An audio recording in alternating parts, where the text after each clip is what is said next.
Running out of disk space on your Windows computer. BleachBit can help you remove unnecessary files, clear caches, and reclaim valuable storage without uninstalling your important applications. In this guide, I'll show you how to free up disk space with BleachBit step by step. Let's get started. First, launch BleachBit from the Start menu. If Windows asks for administrator permission, click Yes to continue.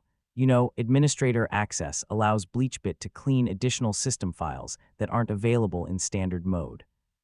Next, review the list of available cleaning categories. You'll see options for temporary files, browser cache, logs, thumbnails, recycle bin contents, and other unnecessary data. Select only the categories you're comfortable cleaning, especially if they contain cached information you may want to keep. Now click the Preview button.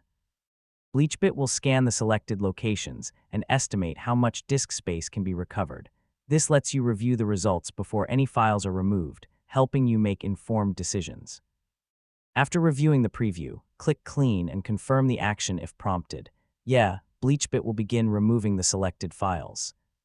Depending on the number of files and your storage device, the cleanup may take anywhere from a few seconds to several minutes. Once the cleanup is complete, open File Explorer and check your drive's available storage to see how much space you've recovered.